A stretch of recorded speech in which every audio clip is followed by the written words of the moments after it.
People ask me for advice. Look, don't worry about any of these other coins. Go buy a piece of a Bitcoin, enough to get your attention. And I think we'll look back in 5 years and see this as one of the greatest opportunities in the history of mankind. The buying opportunity today will not be available in 5 years. It will be gone. And the reason it will be gone because, I mean, it's an $800 trillion asset market. And that's before you put derivatives on top of it. So then you're in the quadrillions. But $800 trillion in real estate, equities, bonds, gold, silver, etc. All you need is 4 or 5 turkeys saying, we're going to just not even convert all of their currency or treasury to Bitcoin, but I could see 1 or 2 or 3%. I mean, you are going to be ripped into pieces when the professionals show up to this party. Even if you thought these tokens were going to be good solutions or community builders, dude, you guys are going to get ripped into shreds, okay? This is going to be, you're going to be competing with Goldman.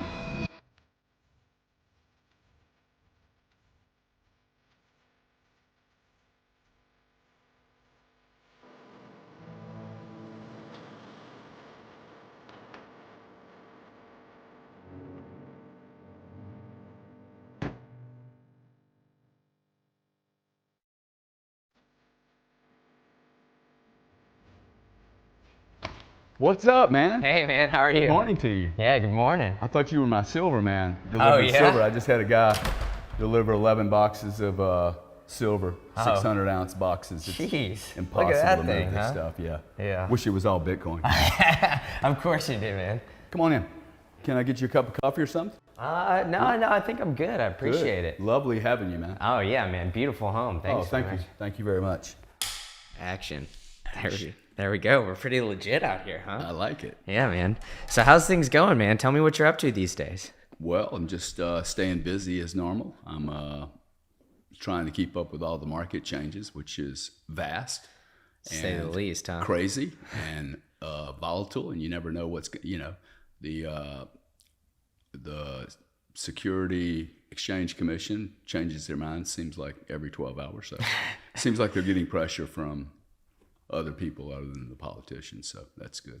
Yeah, for sure. So, I mean, we're in like a really crazy, I would say, just macro environment, right? I mean, everything seems to be changing. There seems to be, updates from, like you said, the SEC, the Fed, all that kind of stuff. So, how are you just like viewing navigating this overall macro environment right now when it seems like there's a lot of unknown and maybe some big things looming underneath the hood, maybe a recession or some tougher times ahead? Yeah, I think for me, I see this as a really good opportunity because the confusion, the lack of clarity, like my investment thesis is based on what makes sense, right? Like this digital world is going to happen, and the incumbent legacy political crew can fight and resist, and that's what they're doing right now. Yeah. It's natural that if you have a legacy system that's been around 4, 5, 6, 7, 800 years, that why would you want to lose that, right? I mean, I have some rules about, I've been fighting duopolies and oligopolies and monopolies my whole life. And after a while, you learn the rule, and the rule is if you own a monopoly, do anything you can possibly do to own one. You can't pay enough to own a monopoly or be a part of a duopoly or cartel type club. The problem is that there's going to be guys like me that look out into the future. I mean, I was on the phone with Greg Foss last week, and there's a lot of very, very creative, wealthy, both in terms of financial capability, but also connections and an understanding of markets. That's wealth. Let's not forget just having the silver over there might be wealth, but actually having intellect and understanding a big market, I think, is wealth. In particular, if you can pull the trigger on it. And so I get back to, although there's a lot of confusion in the space, for guys like me that tend to be a little early, I think we'll look back in 5 years and see this is one of the greatest opportunities in the history of mankind. The buying opportunity today will not be available in 5 years. It will be gone. And the reason it will be gone because premature people like me, that's what they all say about you in the beginning. Oh, Yeah. he's premature. They don't know what they're doing. These guys are all cowboys.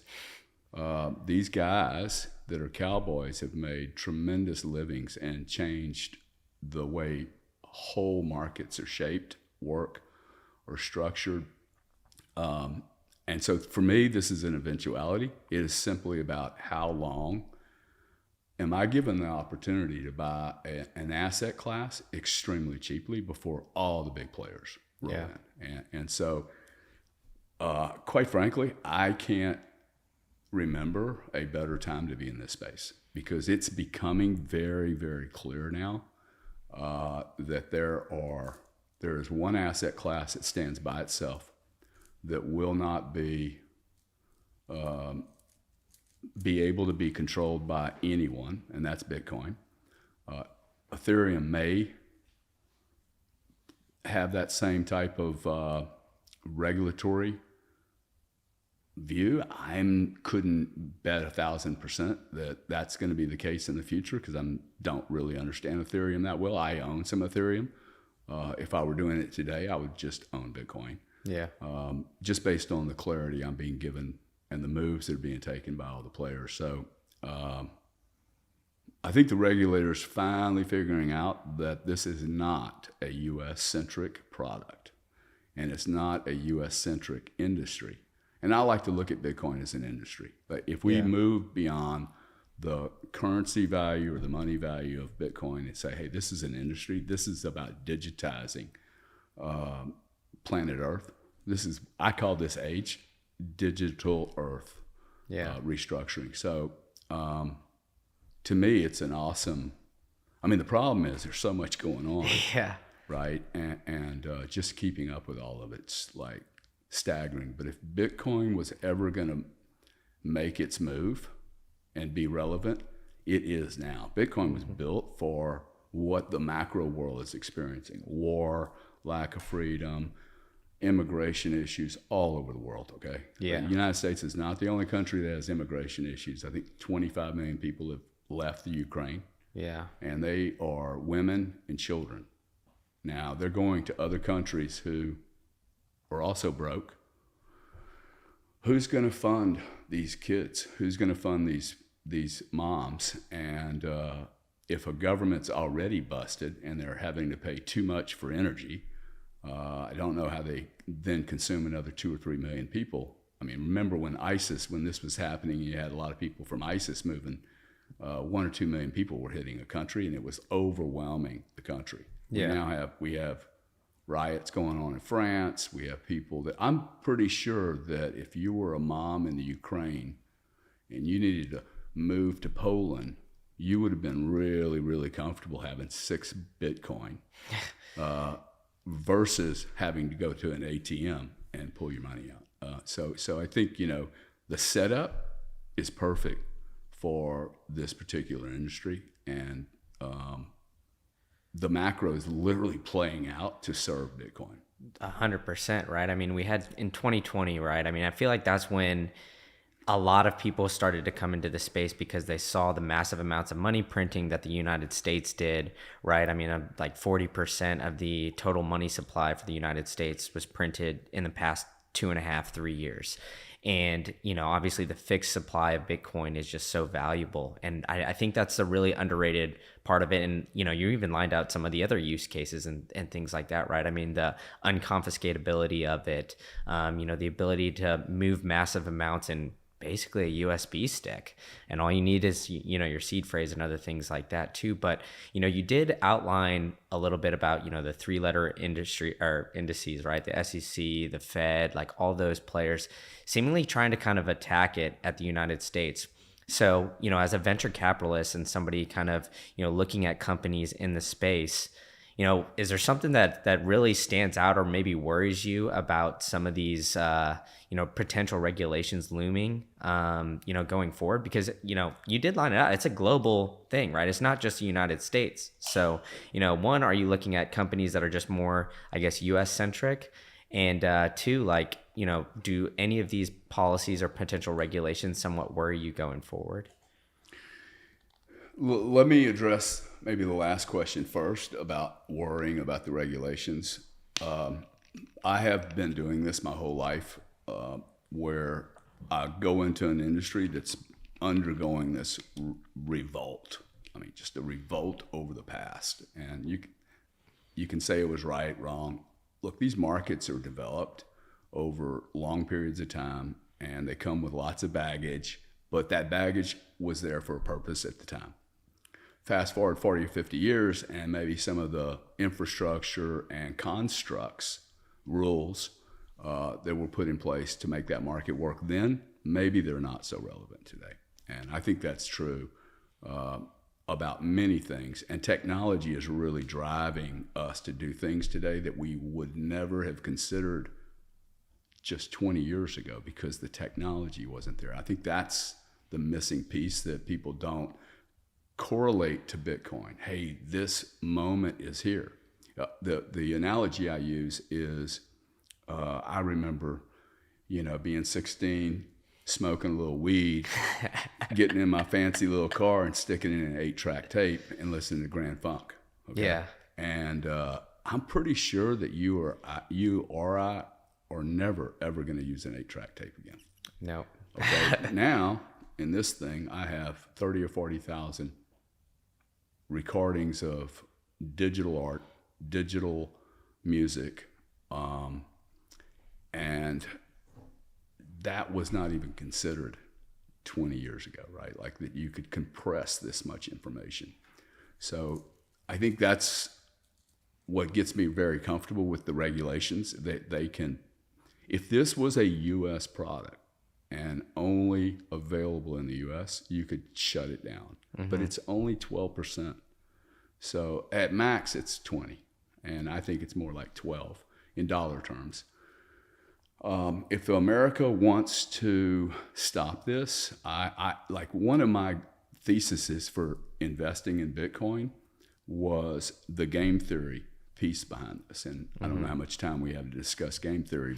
But my view is that you will have countries for certain.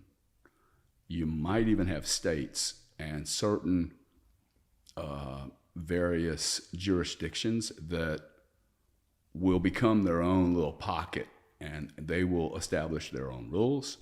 All you need is 4 or 5 turkeys saying, we're going to just not even convert all of their currency or treasury to Bitcoin, but I could see 1 or 2 or 3%. I mean, it's an $800 trillion asset market. And that's before you put derivatives on top of it. So then you're in the quadrillions. But $800 trillion in real estate, equities, bonds, gold, silver, etc., art. What's gold? $11 trillion. Call gold a $6 trillion market when you remove all the jewelry, which, quite frankly, all the jewelry becomes gold at $5,000. So gold can only go up so high. I mean, we walked in, I've got silver over there. Yeah. That's 11 boxes of silver, 600 ounces each. Took 4 days to get here. That's $150,000. I could have done that trade on Bitcoin within seconds, okay? There'd be no FedEx. Mm-hmm. There's no 100-pound bags, 100-pound boxes in there. I've got to move it around. Now, I like silver for a position, but give me silver at $23 and give me Bitcoin at 30,000. I think it's a no-brainer. I mean, like that's $2,000 worth of gold bars. It's hard to move. Yeah. Well, and then you got to get it verified if you want to sell it, transact all that kind of stuff. Got to go test it. It takes space. That's right. I mean, like we were just talking, like somebody from the Ukraine, they're not going to carry a gold or silver bar in their back pocket. If they do, that's going to get confiscated right away. I mean, people are just looking for other ways to kind of get around and take those sort of things. And, we were just talking about immigration, right? People are moving all over the place right now. Yeah. It's crazy. So I think that's another thing people aren't really appreciating. The movement of human intellect is staggering. How people are moving around, not just countries, but also careers. Whole careers are being. I mean, if you just look at, because I get a lot of people that go, I don't understand this Bitcoin thing. Like, look, first off, just look at the people that are getting involved. You would not have this many professional athletes walking into a game that's not going to exist.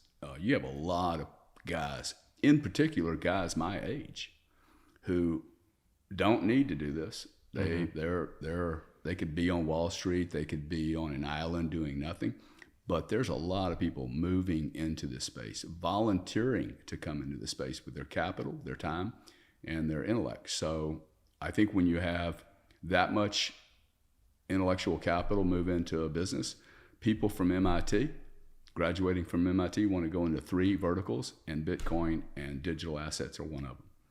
Robotics and aerospace. I can't do aerospace, okay? I am not going to be able to do rockets like Elon. I don't have a medical background. I'm not a big fan of the pharmaceutical industry, although I think blockchain will help the pharmaceutical industry and people like me and you who care about what they're putting in their bodies identify what is good rice. Agriculture department's going to do well from this, but pharmaceuticals, hey, this drug is from XYZ country. Maybe I don't want to take it. Maybe I'm uncomfortable with XYZ country producing aspirin for me. So look, I think, these conversations get convoluted. There's blockchain that's going to bring a lot of efficiency to a marketplace. I think blockchain's like water. It's just going to just flow to wherever the greatest inefficiencies are. It will fill up those gaps a little bit like liquid glue. Bitcoin's an opportunity, I think, for those of us who are first movers. And who would have thought of a company like Fidelity? People forget, okay? Fidelity has been working on Bitcoin for nearly 10 years. They have a monster operation behind this. Goldman Sachs has been looking at this space for 2 or 3 years. And when they look at a space, they throw 30 people at it, MBAs, smart people, and they know everything about this vertical. And they study it, and then when they move into the pieces of vertical they can control. So I think a lot of what's going on in regulation, this is just so normal for a whole industry to get set up. We're actually moving quite quickly.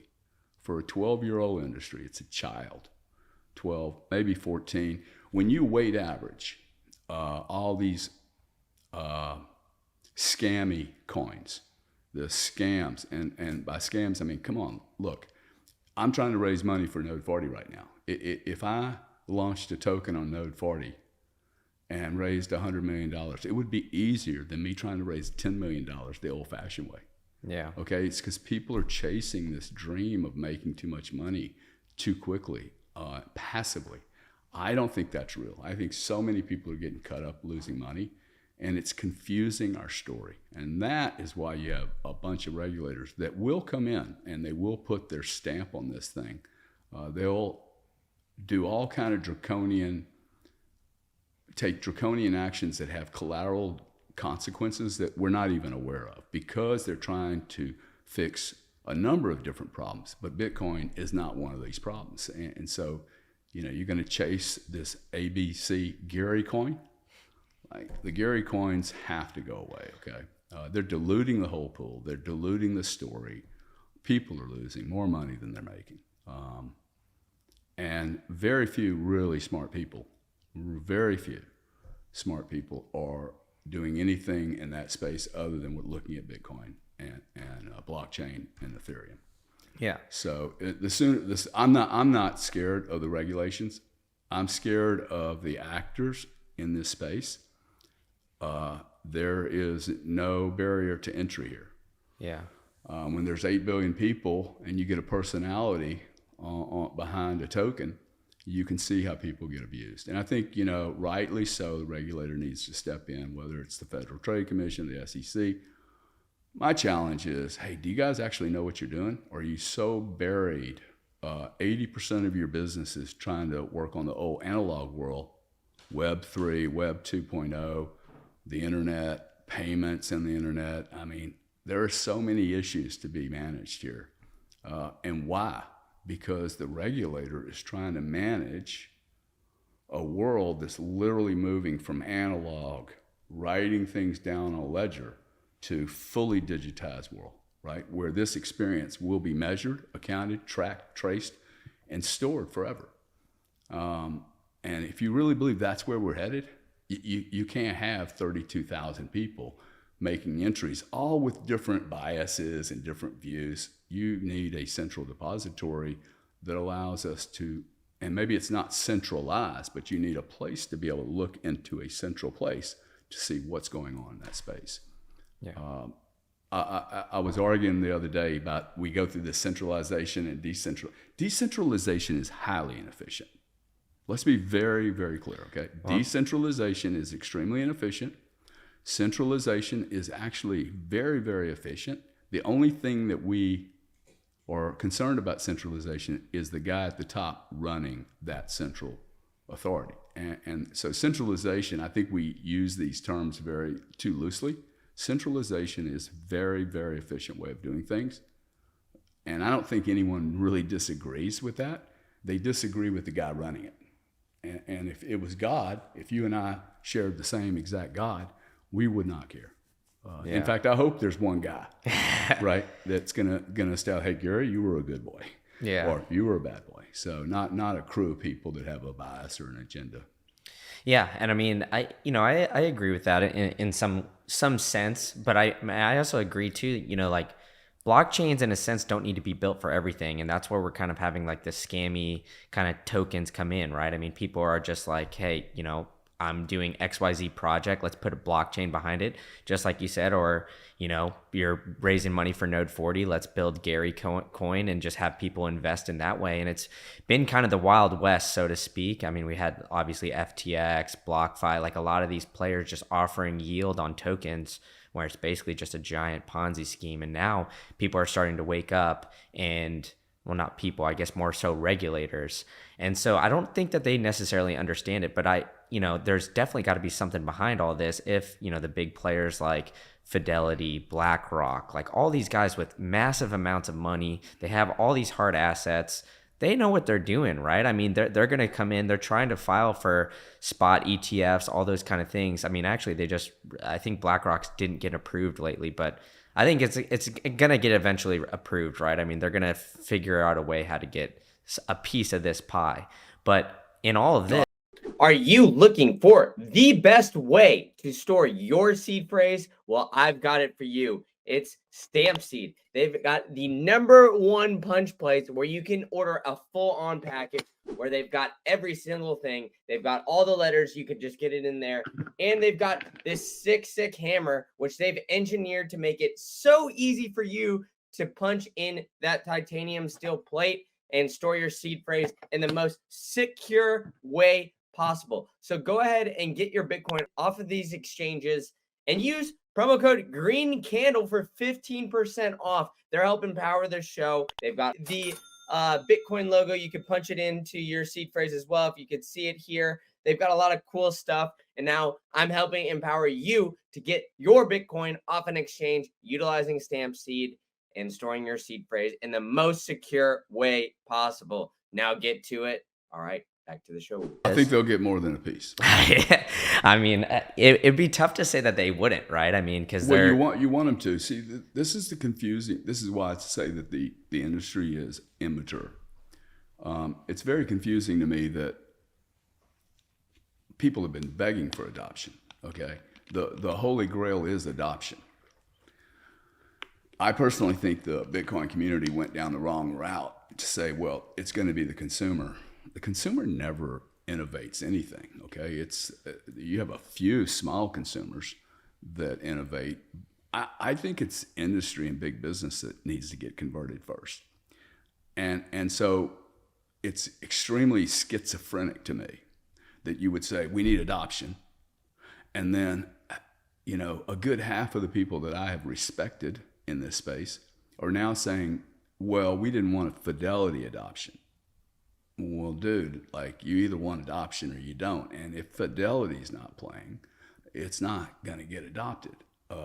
Like I think Fidelity coming into this space is really, really unbelievable. I think BlackRock coming into this space is unbelievable. What I think is really terrifying for the speculative investors, which I would say that most everyone playing in with a bunch of tokens are total degenerate speculator gamblers. Okay, and by degenerate I mean you are degenerate, like it's a gambling problem.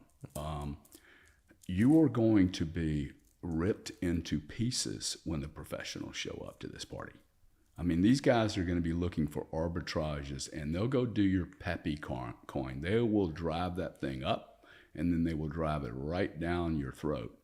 They have more capital. They have better chart reading capabilities. They will look at this merely as a volatile industry, and they will create so many waves in it. So even if you thought these tokens were going to be good solutions or community builders, dude, you guys are going to get ripped into shreds. Okay, this is going to be, you're going to be competing with Goldman.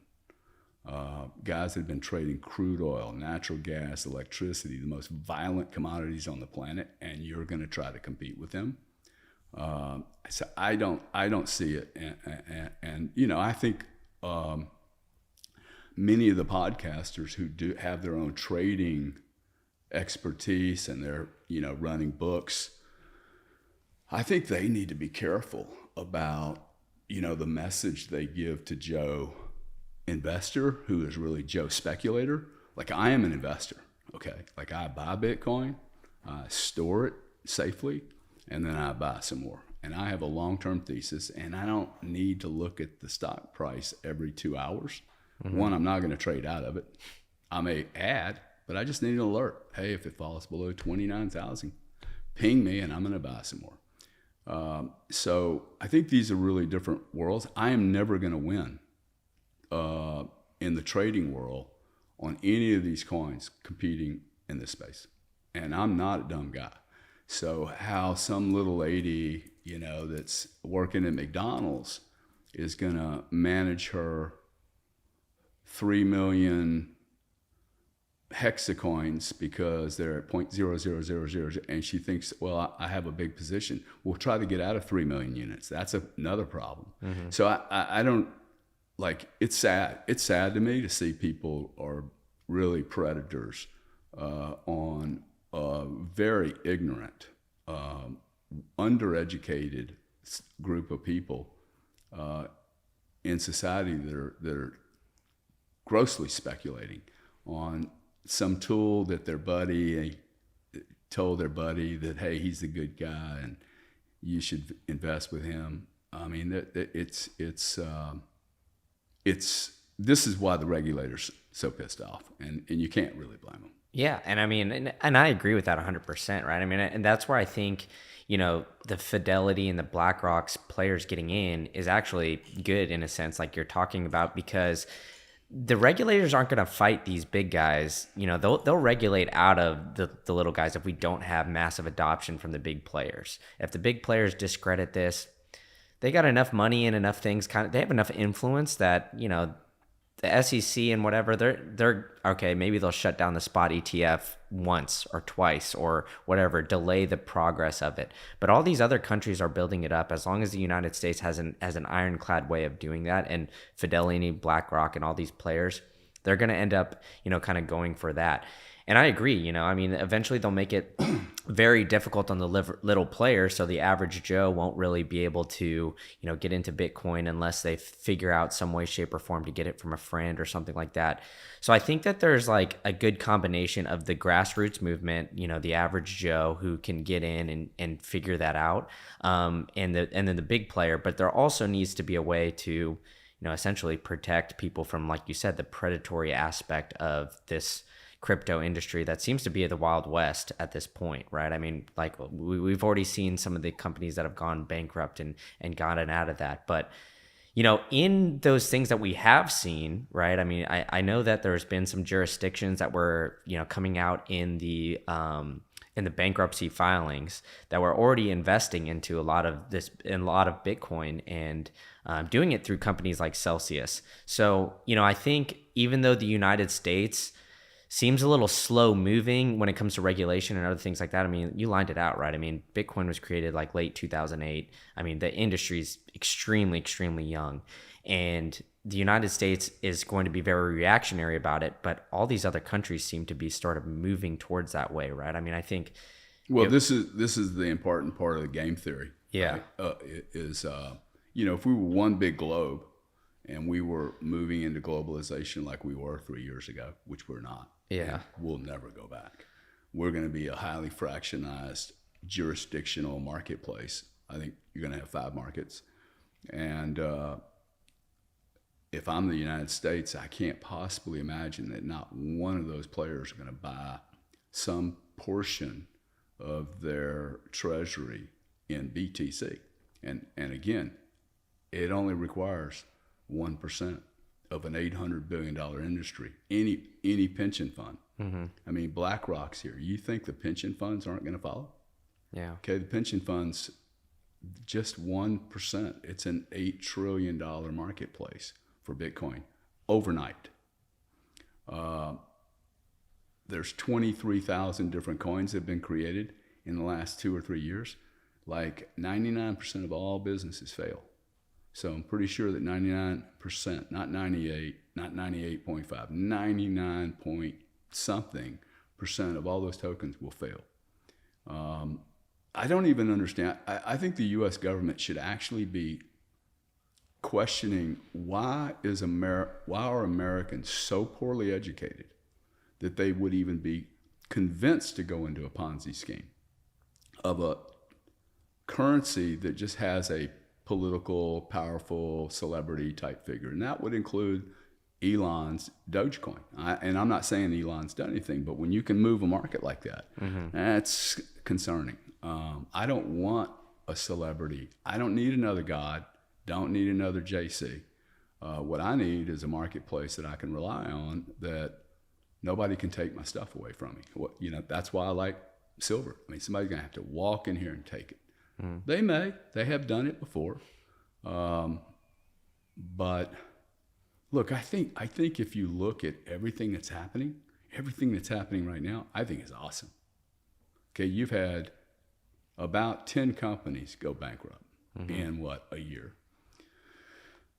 4 months ago, you had the largest bank failure in American history that no one's talking about. More money was lost in the last 4 months from 3 banks than was lost in all of 2008 and 2009.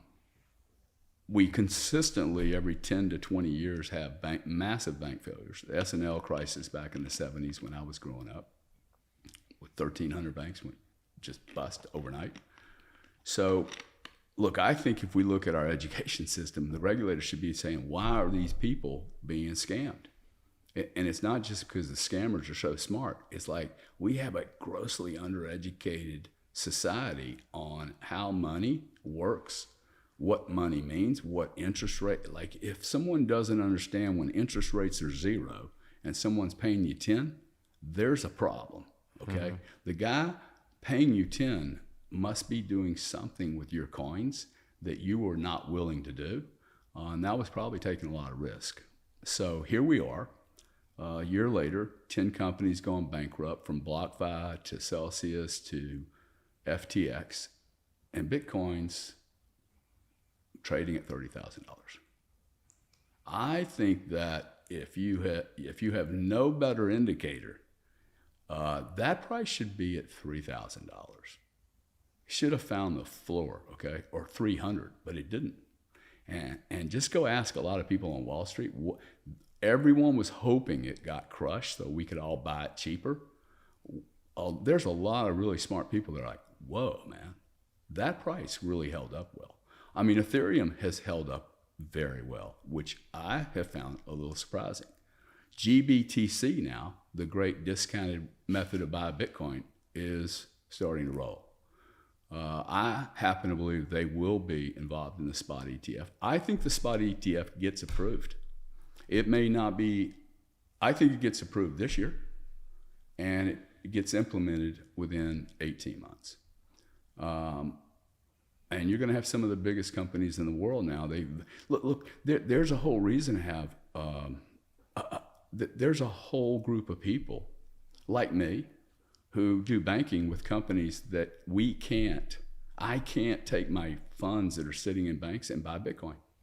But the moment the ETF is allowed, that bank will be able to buy ETFs, the spot market, for me, without me moving my funds around. Now, all you guys that go up, not your keys, not your wallet, not your keys, not your money. I got it, guys. But there's a lot of people, including enterprises and businesses. If businesses put Bitcoin on their treasury, they will not be self-custodying their money. Like not everyone should self-custody. You get to a certain level with shareholders or private interest or families, and there's going to be a lot of people that don't self-custody. So I got it that it was the nirvana idea. But I just happen to believe there's going to be a lot of people that will want to do this in their 401ks. They will want to do this through their banks. They will want to do this through their intermediary banking institutions that they've come to trust. And one of those guys will be me. Like, I don't mind Fidelity making a spread on me, okay? As long as I know the custodian is truly a custodian, they're doing their business correctly. So look, we're in inning one. And if you think it's going to be an $8 trillion business, many think it's going to be an $80 to $100 trillion business. You can't possibly think that we're not going to be doing this business through large, very large companies, sovereigns, institutions. And hopefully we won't have as much crime and Ponzi type activity that we've had in the last few years. But it's all becoming, I mean, everyone that runs a Ponzi scheme is being discovered. So I don't, just let them we need to educate Joe community and make sure that Joe community understands what they're doing. It does not serve anyone in this industry for investors to be confused between Bitcoin and Schmittcoin. Look, it's just confusing, right? Yeah. So, look, having done this many times before, once this train starts moving, there is no stopping the train. You can try to derail it. You can try to stop it. I don't really see anyone really derailing it. I do see a lot of noise. And the cool thing is everybody's talking about it. Yeah. So that may just be part of the journey of educating people. Bitcoin is an asset class. Now you heard Gensler say it the other day. Cryptocurrencies appear to have a sustainable pathway as an asset class. You have now 4 of the largest consulting firms in the world saying this is an asset class. The moment McKinsey says it's an asset class to a pension guy, he has to start looking at it. He does not want to be left behind. So I'm extremely positive Bitcoin. I think we've seen our low. I'm not a bottom picker. I'm not a top picker. I don't know anybody that does that well. I am a believer that for a percentage of your total assets, it makes sense to have some piece of this in Bitcoin. It may make sense for a guy like me to have a lot more of a percentage of his net worth tied to Bitcoin. And that may be just simply down to my age, how much I've already got socked away from my kids, and safety factor. I would say that a guy like me needs to probably be more risky, not less, contrary to what everybody will say about a 60-year-old. But that's because my kids are okay. My kids are handled. So what do I need, really? And what am I trying to achieve? So like I look at every investment now. I'm sure we'll talk about some of the picks and shovels type stuff I get involved with in the industry. But unless the investment of running a company, the wear and tear on your your life of running a company, managing people, the capital required, the what ifs that go wrong in businesses, and there's always a what if, something always happens. Unless it massively outperforms Bitcoin with reduced volatility, that's the way I judge every investment today. And it really makes it hard on a company because, especially depending on your thesis for what BTC may be worth in, about 2030, which is kind of the way I look at things. 2030, 2028, 5 years out. Hey, what's a 5 to 10 year holding look like? So, when you think about, oh, well, I'm buying this for 5 years. Well, I don't need to look at the chart because I'm buying it for 5 years or 10. Or in my case, hey, I'm buying it to give my kids, which then makes me do things very, very differently. So I have to now, if I think I'm going to give it to my kids in 2050, I have to think about how to protect them in a very different way, which is one of the reasons I bought Node 40, because I was like, hey, look, this is going to be a way for my children to protect themselves against somebody in, that'll be what, 25 years? 25 years walking in the front door going, hey, all this stuff that your dad left you, we don't believe you. We don't believe that was his cost base. We don't believe, that it came from the right wallet. Prove it. And now 20 years later, 25 years later, Bitcoin has moved, who knows, 3 times a year? From my wallet into an exchange, off the exchange, back into a wallet. Oh, you know what? Fidelity just offered me this awesome lending protocol deal that I've got $100 million worth of Bitcoin. I get to go borrow $20 million worth of Bitcoin or whatever. Okay, I'm going to move it to Fidelity now. Now Fidelity back to a wallet. Oh, by the way, kids, here's your trust. It made 37 moves. It looks like 37 liquidation events.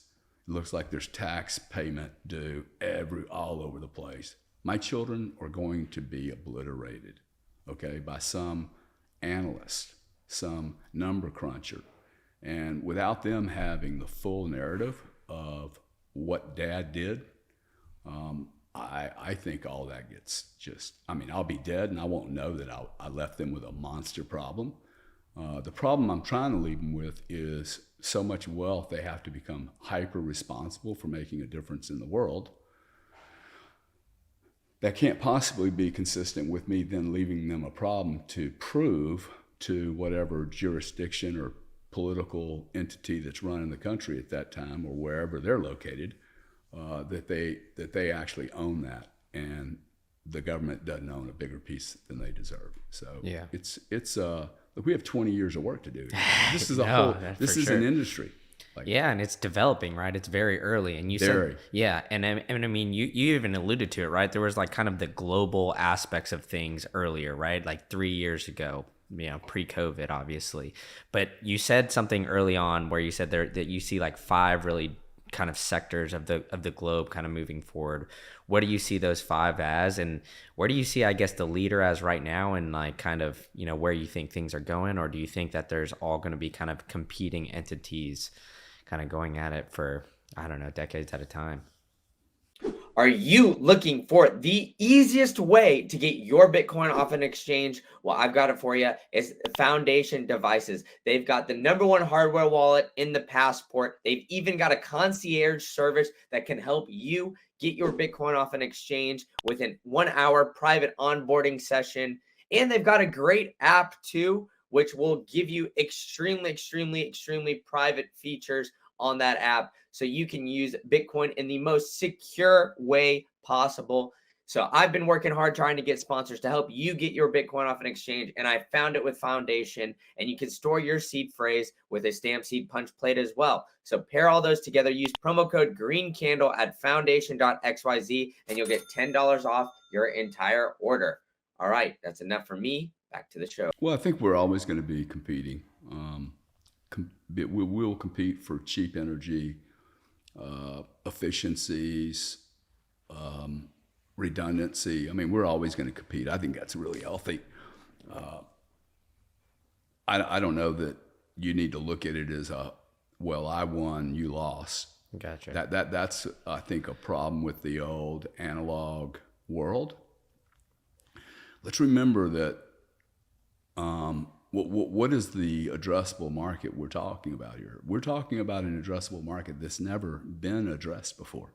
Yeah. I mean, we can all talk about being global, but until this happened, and then Starlink showed up. See, this is not that important until it gets connected to the rest of the planet.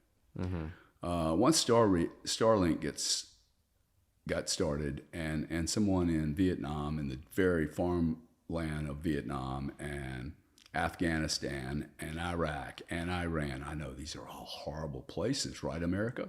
Now, these are human beings that have the exact same right to freedom and life and the pursuit of happiness. Come on. I mean, it can't just be for U.S. citizens, okay? I believe that every human being on this planet has a role to play here. Because of this and Starlink, and maybe Jeff Bezos creates his Bezos links or whatever, right? But we are getting connected. Now, 3.5 billion people today, instead of doing a podcast or walking around, well, they're not walking around, they're walking to the river right now, and they're going to go and get some water out of the river. This is real, okay? 3.5 billion people. They then chop a tree down, and they start burning wood so that they can boil the water so that they can drink water that's free of parasites. Okay, that's 3.5 billion people. That's 40%. Okay, we think my AC's out. My God, dude, the end of the world. Okay, my propane stopped last week. I don't have hot water. Oh my God, what? I have to take a shower in my big Olympic swimming pool. Okay, so I don't think this market's ever been addressed. You have 8 billion people getting ready to be interested in producing. Like, how many Michelangelos do you think have been born, have died, and no one knew who they were because they did not grow up in Rome? They did not have the Pope to hang to. I think there's people in many, many places that we're going to discover some of the greatest artists we've ever discovered. Poets, writers, people with ideas, okay? And now they're connected, right? They can have these ideas. They can produce something. How am I going to pay them? Bitcoin. Yeah. I'm going to pay them with Bitcoin, okay? Or some derivative of Bitcoin. So, like 8 billion people, like I don't need a lot to make a really large market. Now, is Bitcoin a market? Bitcoin has 400 million people who've invested in it. It's a larger marketplace than the entire United States. You know, if you're selling T-shirts in Vietnam or China or wherever, everyone sees the U.S. market as the global, is the holy grail. Well, cool, dude. Bitcoin must be even bigger for you because Bitcoin is a larger adult population than the entire United States. Okay, than the entire United States, including all the old people and the children and the infants. So I think 400 million people makes a viable, real marketplace. If it was just you and I saying, hey, this is what Bitcoin's worth, okay, good. Thin, undeveloped market. There's 400 million people today have decided Bitcoin's worth $30,000. And that's before any major institutions have shown up. So big market, untapped. There's 8 billion and we've only grabbed 400 million people. So that's less than 5%. And that 400 million people, what's unclear is, has all the real money moved into this market? And I don't think it has. I mean, I have really interesting stats from like ultra wealth guys, banking type people about what the conversion really looks like from these people, but it's tiny. Okay, it's not. It makes total sense to me that I would be one of their largest ultra wealth holders of digital assets because I'm always a little early, but I know that about myself. I don't know why I'm always so early, but I am, and it's painful being early because you go through these really, violent swing. I mean, I was margin called, I think, 7 times last year. Most people can't tolerate that. So, and maybe I shouldn't have tolerated it, but I did. But most people can't go through that experience. And quite frankly, if I'm being honest, I mean, the reason I got margin was because my position was too big. And so if you're getting margin called, and if you're not sleeping well at night, and if you're terrified, your position is too large. Okay. Now I don't get too terrified because I know what to do. But if you're having that kind of panic attack, like your position's too big. Okay. Pull your position down. You don't have to get rich all in one trade. Like just do it. DCA, real gentle. It could be $50 a month. $50 a week, $50 a day. And you're going to be fine. You're never going to be like all freaked out. You don't have to look at the price every day. All you have to do is go, hey, I'm just taking a part of my savings or a part of my excess income that was going to Starbucks, Netflix, CNN, Fox, any of these services that are literally intoxicating our planet, making us into polarized, oh, you're a bad guy, I'm a good guy, right, wrong. I'm literally looking at every subscription I have right now and go, does this company believe the way I believe? And if not, I don't think I need your services anymore. That's awesome, right? I have options now, and I get to vote with my wallet.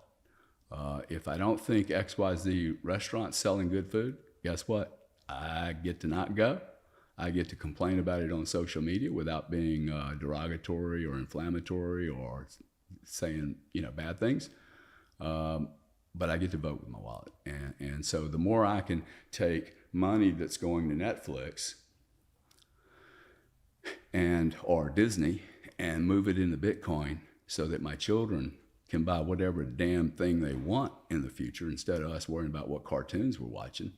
I've got 4 different music providers on this phone. Yeah. How did that happen, dude? Okay. I bet you 3 of them are charging me.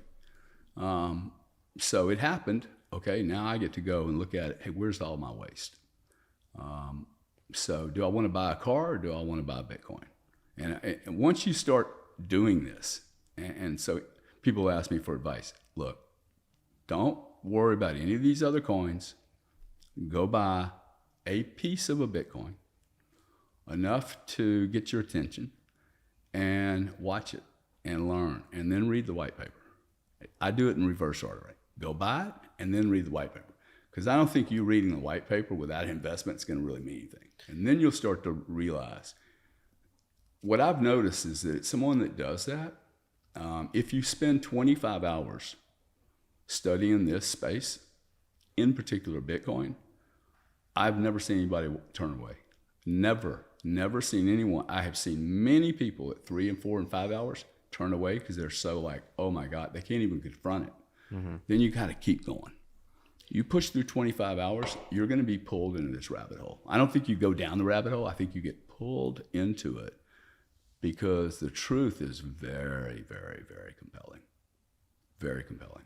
Yeah, no, 100%. And I mean, you lined out a lot there, right? I mean, companies that start to get into this are definitely not going to self-custody in itself, right? Fidelity, all these big players are going to have to trust some sort of banking partner more than likely to either pay their employees or everything like that, right? I mean, we're seeing a digital world, right? Which means great things for companies too, because now not only you don't need to just hire Americans if you're an American company or a European company and just hire Europeans or whatever. You can hire somebody in a different time zone as long as you get the job done. And I know people already personally accepting payment in Bitcoin, right? I mean, that's how they can easily transact, because maybe one country doesn't get along with another one. So their there's issues with direct deposits, other ways like that. So how are people going to get paid? And so, with all that, we've got a growing kind of, you say you like to be really early on these type of things. Well, I don't like to be, but I tend to be. But all right, you tend to be, right? But that leaves like a great opportunity for companies that, you're looking at investing in.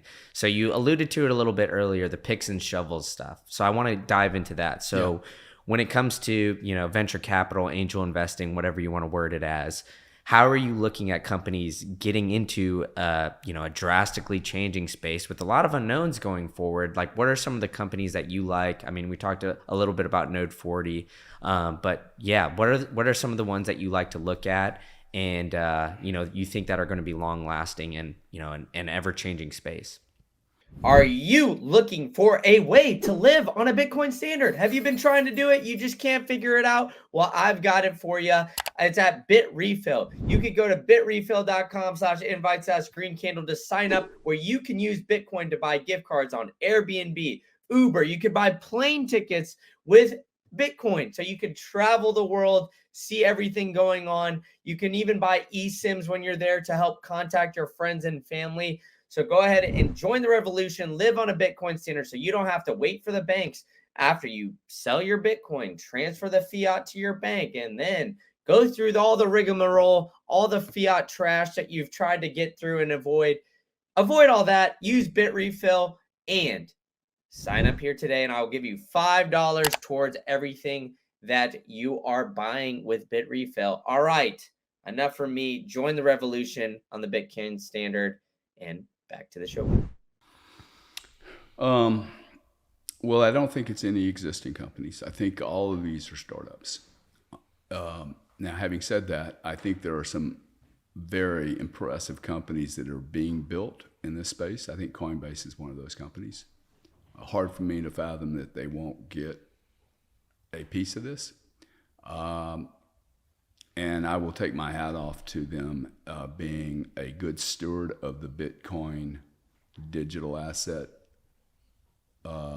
universe.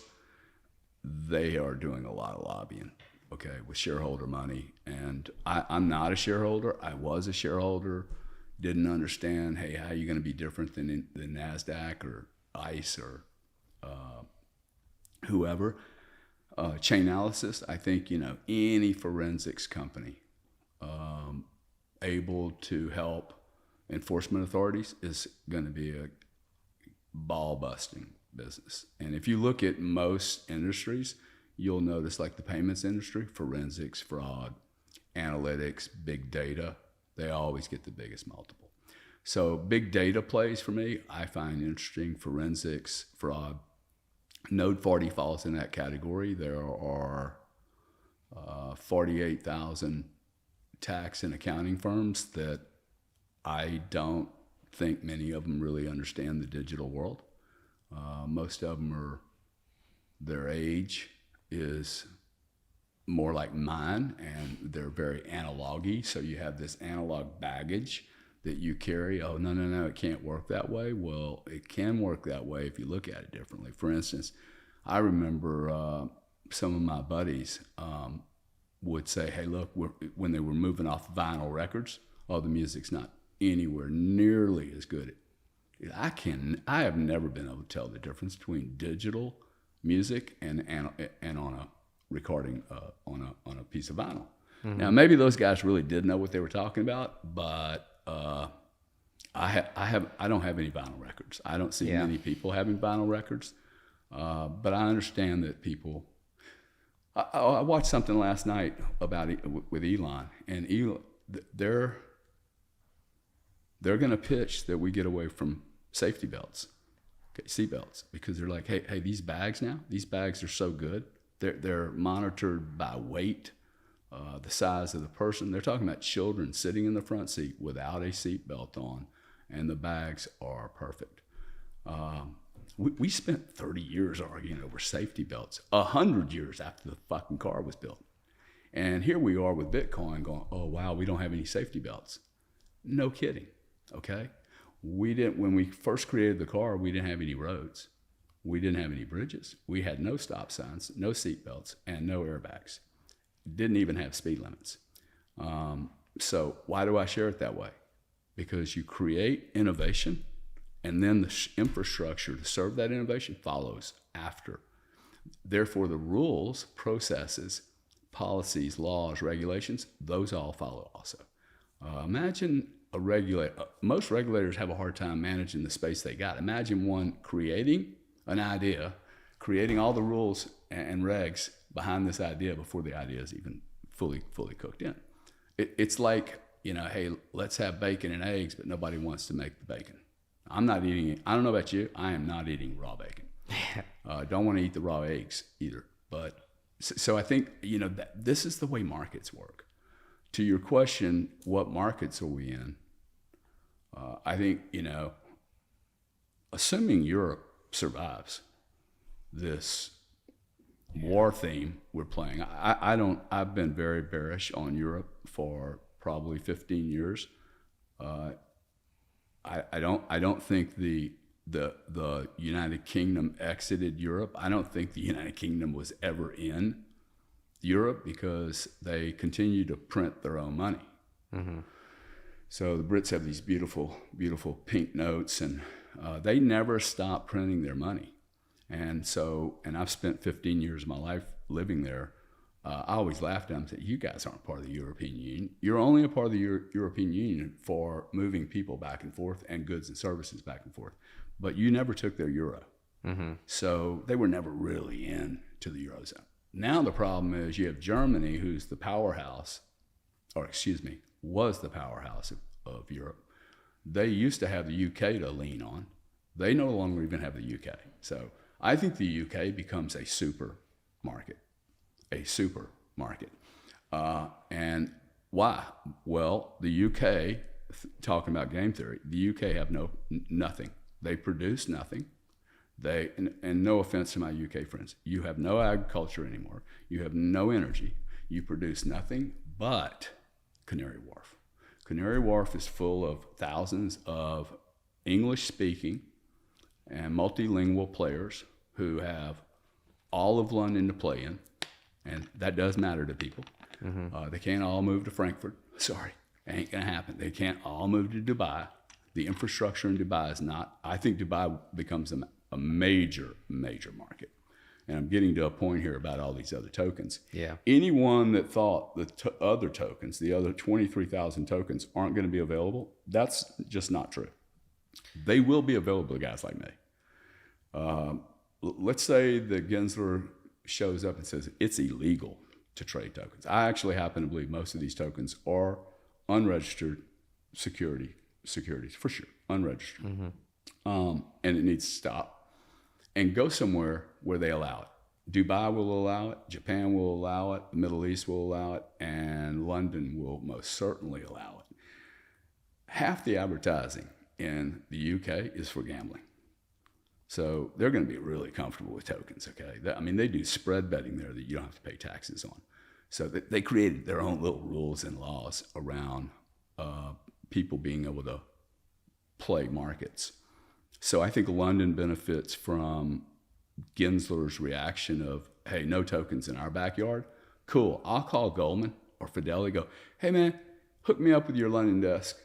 Okay, now the problem is you can't do that, but I can. Hey, hook me up with London desk. I want to trade a bunch of bullshit coins. So if I want to do that, I will be able to do it. The market's not going to go away because we are in a fractured global market where you are competing for attention. Whether you're competing with finite dollars or not, I'm not so sure. Yeah. So look, if you're concerned about the U.S. position, I think you have to buy Bitcoin. And if you think the U.S. is going to lose out from all this, I don't believe that's going to be the case because I think there's enough innovation here. The companies, though, that serve this space, many of them will break. The ones I look for are the ones that are doing things that it doesn't matter if the price of Bitcoin is $1, whether there's 1 billion tokens out there, or whether Bitcoin's worth $300 or $3 million. You need to track. Mm-hmm. You need to trace. You need to put accounting. Like my position in crypto, or digital assets, as I like to call them, because I don't have crypto. I have Bitcoin and Ethereum. I'm not the problem. The professionals around me are the problem. I keep saying this over and over. Like these families that have wealth, they have advisors, tax people, accounting people, forensics, quality of earnings people, all types of professionals, lawyers around them. Guess what age all these people are? They're my age, man. Guess what era they grew up in? The dollar era, okay, where we just print money every time there's a problem. We didn't even think it was a problem. Most people love that we print money, okay? I actually believe most people love that we print money, and most people like this whole game. It served a lot of people that have done very little very well. The same tools that a commodity trader needs, a guy that swings a bunch of rice all over the world, okay, he's a commodity trader. I think the same tools that he needs are the same tools Bitcoin people need. And those tools allow him to understand highly granularly and very simply, very easy, one touch, what my position is. And this is the hilarious, to all the people listening, what's your cost base? This is a question to every person listening. What is your cost base of Bitcoin right now? You're asking me? Nobody knows. Yeah. Okay. Then I'll ask you the next question. What is your Bitcoin cost base for 2017, 2018, 2020? Yeah. Okay. And if it keeps changing, you've probably already done things wrong with how you're holding the coins, and you're making the mistakes because you don't actually know. And so if you go to a crude oil trader and say, hey, what's your position today? And he doesn't know its exact cost base to a penny, he's a total amateur. Okay. He would get fired at a Goldman. So I need a dashboard. Okay. I need ability to be able to share with my accounting without trusting my accountants. Talk about trust. Yeah. I don't want to trust my accountants who came from an analog world to tell me what my digital position is. I want my accounting and tax firms, and this is the great opportunity for these companies, create digital divisions inside your company. Accounting, tax, forensics, and lawyers, I think they all end up with digital divisions. If you don't end up with a digital division, you won't have a division that's serving that marketplace. The weird thing about this industry is you have to own this product to actually speak about it. This is not a theoretical exercise, if you know what I mean. I mean, I meet people that are, yeah, we should do that. How much Bitcoin do you own? None. How can you even have an opinion? You don't know. This is why I'm a little negative on the Kennedy run. Because, like, dude, nobody in your campaign owns this stuff. Like, just coming to the community and saying you're a Bitcoiner. I got it. He probably is. But he doesn't own the product. And he's never played with the product. I sent $3.5 million on a Saturday afternoon from 5 institutions in Bitcoin and Ethereum to buy this company. I could never have done that with fiat. I mean, you just heard me. We got interrupted on a phone call. I'm trying to do a wire for $100,000. It took 10 minutes. Yeah. This is Gary. What's your phone number? All this stuff. So none of that was required on the Bitcoin transaction. And from 5 different banks, from 5 different financial institutions. And that was on the day that Celsius was melting down. Flawless. Literally took the other guy, the counterparty got his validation in 2 minutes, and he was able to use the funds that moment.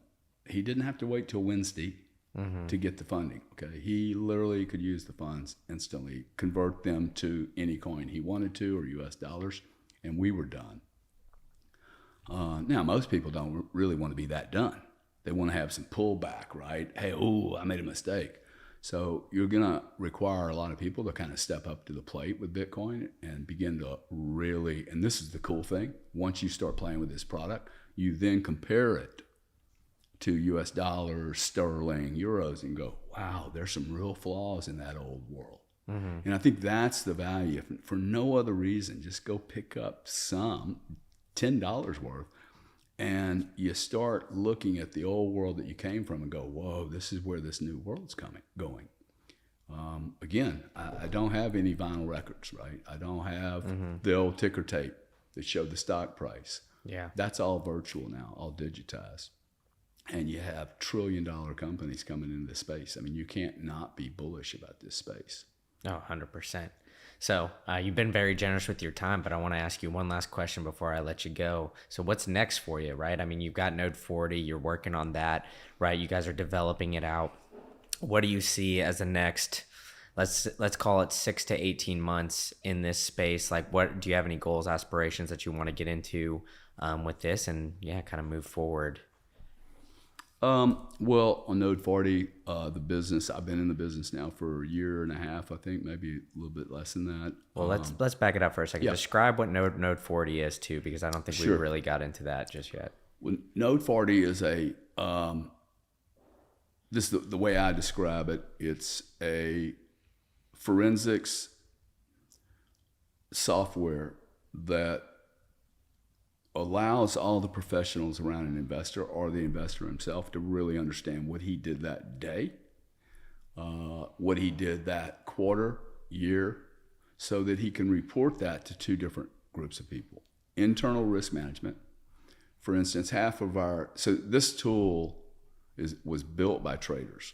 It was not built by an accounting company or a tax company. We are not an accounting and tax company. We don't tell accounting and tax people what to do or how to do their job. What we do is we provide data in a highly granulated manner, in a manner that is identical to running a business. So let's say you traded $1 million worth of Bitcoin in 2023, back and forth. You made $300,000 just trading every day because you're such a hot shot trader. You made $300,000 on $1 million investment. Do you know every day exactly what you did?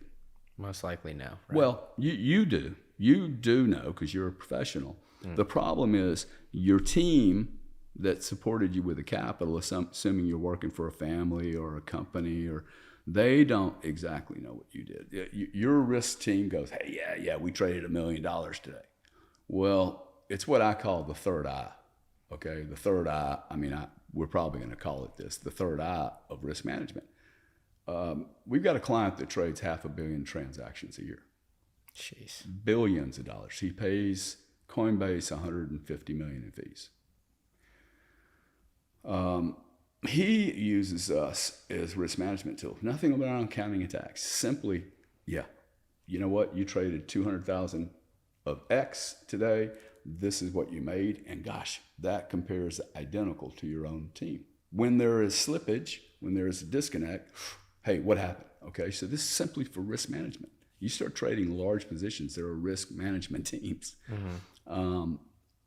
Tax and accounting, like it's taken us a year to realize how poorly situated the accounting, tax, forensics world is prepared for the digital universe. Excellent example, and this is the kind of businesses I look for. There are 50 million people who have signed, checked the box in their tax form saying, I own a digital asset. 896,000, okay, let's call it 1 million. 1 million out of 50 million have paid taxes. You wonder why the government's upset, first off, like why they're getting pissy. Nobody's paying their taxes. And a lot of you guys actually got convinced that you were going to be able to trade these tokens and do it tax-free. That's not a reality. It's never going to be a reality. We got bridges falling down. So like the tax guy is going to get a piece. If you, and heads up, if you have done anything naughty in the past, I would like clean my hands right now and pray, and I think you will get your prayers answered, that whatever you did yesterday will not matter. But going forward, okay, you're not going to be given a pass. So when I see 50 million users that said yes to digital, and only 1 million max have actually filed a report and paid taxes, you then go and meet the top 50 accounting firms and realize that very few, if any, have spent any time building solutions to enable them to monitor this risk bag in an efficient way. Give you an example. We went to a top 4 guy. He's got 30,000 clients. He is able to get to 30 or 40 of them. 30 or 40 out of 30,000, because it's just too much work. And each account takes him 300 hours. So each account takes 300 hours at $150 to the investor, client. We do that in 12 minutes, man. So we basically built something, Node 40 built something that allows us to granularly look at and provide P&L analysis, full narrative story. Hey, this is what you did in Q2. This is what you did in Q3. This is what you did in 2023. This is where you're making your money. Okay, you're not making your money on this. This is where all the income was made. To be able to provide that in a way that the old legacy guy can understand, and he doesn't have to even understand anything about Bitcoin or how it got there, that brings a cool solution. So we spent a lot of time just focusing on the very top end of the market. That's all we do. If you have $250,000 worth of Bitcoin or any digital asset, we're probably the right size for you. If you have a really small position, there's other companies that do this. The problem with having small positions, I'll tell you, we have a client who has $400 of Bitcoin and they got 40 wallets. That person should not be trading this product, okay? Because the accounting and tax people are going to charge them so much to manage all 40 wallets. It's just not relevant, right? No one's going to do that. So those are the kind of businesses, man. Like I love the Chainalysis business. I think Chainalysis is a great business because the enforcement authorities are going to buy all of this software to help them with their own business and help them collect taxes and make sure that criminals are off the market. So that's what we're doing with Node 40. Really excited. We with any business, we've tripled our staff this year, probably 10x'd our customer base. But you're also having to educate a large industry about a problem that's really pretty complicated because it's not done. You don't buy Bitcoin like you buy a house. Bitcoin comes in, probably 8 transactions for a whole Bitcoin, somewhere between 4 and 8. I think I was listening to Plan B last night. There's 83 million transactions for 17 million coins. So that's about 4 to 5 to 1. 4 to 5 transactions make up a whole Bitcoin, maybe 8. I continue to buy Bitcoin. Like I will buy some today, no matter what the price is. And that keeps me busy. And I think I'll be in a position where you got to remember I used Bitcoin and Ethereum to buy Node 40. Yeah. So I had to replace all that. Like I'm not going to go naked on that. I didn't. Now, why did I do that? I did that because it was a great tax loss opportunity. The problem is I didn't know which ones to give them. But the Node 40 protocol allowed me to go, okay, these are the coins I want. I mean, when you show someone the value of that, hey, do I want to take the $8,000 coins or the $69,000? I think I probably want to take, but I need to account it. I need a tax guy. Hey, dude, what I want to do? Because, what about my art position over here? Oh, what if I sold my Picasso and I got a big cap gain? Or what about this company over here? I don't own a Picasso, by the way, but what if I own a business and I had a $200 million capital gain? Like what? I got $10 million worth of Bitcoin at a loss. I'm not going to sell it to, harvest my tax losses. Of course I am. Michael Saylor cannot be blamed for not being a hodler. Just because he sold last year, he'd be stupid if he didn't sell last year. They did a tax harvesting game.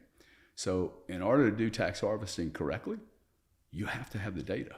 And if someone built an accounting tool, that's not the data, the big data you need to be able to make the most of that tax harvesting. So this is what, if you own Bitcoin, it's going to take you into every world. That's what I think so fascinating about it, because then you become really interested in macro, game theory. Hey, what's San Salvador? I mean, oh, that's a non-event? Well, really, what if 5 of those small countries do that? What if Turkey were to buy Bitcoin tomorrow? Turkey, I predict a country the size of Turkey with all the noise they have buys Bitcoin, and they do it in the next 12 months. Dude, that's a big game changer. Or Greece. One of these European countries that, they have more problems, and there's only a couple ways to solve them. If I'm running a sovereign, for certain, I put Bitcoin in my treasury. dude, I think it's a monster hedge for them and could be a game changer as far as where they sit in the political quagmire that we're going to probably be living in. Yeah. I think it's all coming. I mean, yeah, I agree 100%. Well, big things for Node 40 going forward and for yourself. So I'm excited to check it along. But, you know, for those people who want to maybe catch up or figure out more of what you guys are doing, where's a good place for them to find you and get updates? Well, I'm on Twitter at Gary Cardone. Like, that's it, at Gary Cardone. No breaks, no, like, I got a lot of people trying to confuse you. Gary.Cardone at Node 40, and I can put you in touch with the right people. If you have a sizable position, minimally, I'd love to look at the position and help you with it. If we bring no value, no problem, no foul. I've yet to meet anybody that, oh, wow, this is really valuable. I am spending a lot of my time with other significant players in this space to try to educate them on the way I see the world as we move through transformation. Many of the people that are in this space, they've never been in a space where you actually transform it and shape it. There's a way to do this, right? There's always a natural response by the other team. The other team is going to be inside of our family at some point. So you don't want to run them off too hard. You don't want to make them enemies, okay?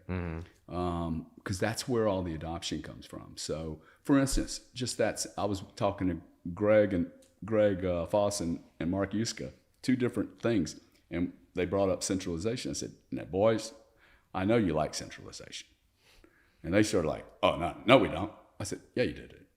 If your God and my God were the same God, and he's running the centralized authority, you'd be fine." And Yuska was like, "That's fact." Okay. So these are just like, so imagine that, right? Took these two guys like, oh, wow, you're right. I don't really hate centralization. I hate the guy running it. We've been walking around telling all these legacy guys centralization is broken. Well, it's broken because you have basically a duopoly or a monopoly. That's why it's broken.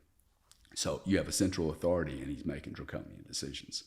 But it's not efficient. It's not efficient to do it through a decentralized method, except for Bitcoin, the way it's mined. People ask me on mining, like, I hate the mining business.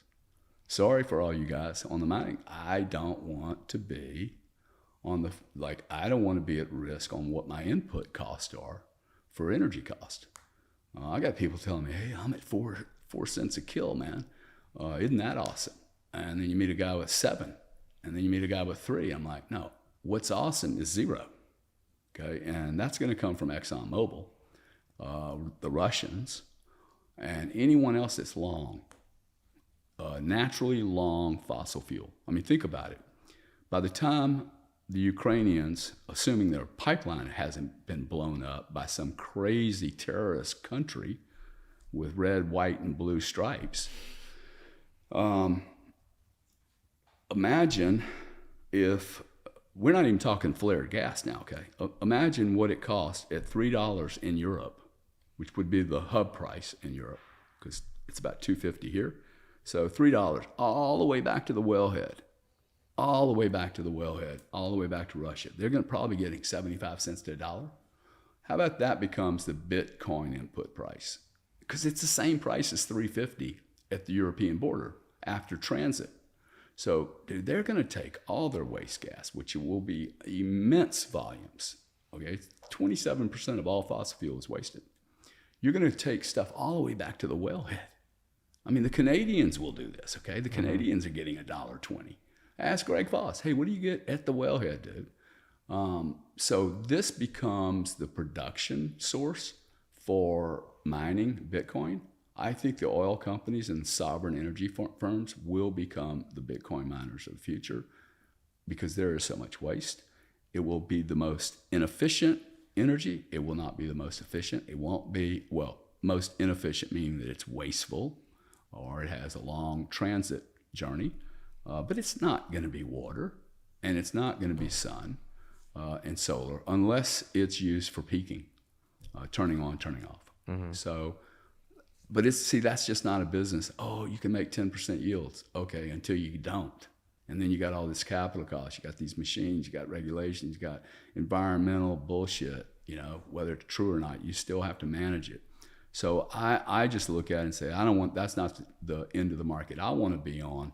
I would like to be in the software side of the business that allows me to bring value at a collapsing price over long periods of time, where there's more need than there is capability.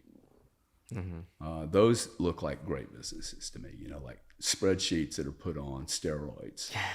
Right, and that's what you need with Bitcoin, because you're dealing with fractionalized digital assets. Now imagine what happens if we ever get to, and we will, Satoshis. Well, that's a whole nother game. And how's the government going to treat, oh, we're trading Satoshis now, and that's not a tax event. They're using this as money now. Okay, it's not a tax event. That will become really, like, we're so young. We are, I think, 15-year journey. I could create $5 billion businesses, but you're at the first year of a 15-year industry. And guys like you and me have the ability to actually shape it. So, I mean, if people coming out of school have any concern or, hey, where do I go? Dude, go to blockchain, go into Bitcoin. Don't try to get rich overnight. Find a platform that brings value that you can understand, and make yourself a home in this industry, and you'll be able to help shape the way this industry looks in 10 or 15 years. And 10 or 15 years will be here very, very quickly, which, by the way, is my 2050. Okay, so like if I'm right, I think the silver that you saw here is going to be worth maybe $30, and the Bitcoin will be worth $250,000 on a bad day in 15 years. That, for me, is worth me putting a lot of time and attention. If that math is even close to right, it's worth a monster amount of investment in my time. Yeah, 100%. Well, Gary, man, thanks so much for coming on. Thank you. All right. Appreciate it. If you enjoyed this episode with Gary Cardone, well, I've got great news for you. This was filmed a few short months ago in the house that he sold for Bitcoin. So I've got another interview coming for you for Gary Cardone that I filmed a week ago, and it's dropping tomorrow in his new house where he sold it for Bitcoin. So you can go ahead and check it out here on the Green Candle channel. Hit that like, hit that subscribe button, hit that bell notification so you get notified when I drop it. And I will see you at the next one.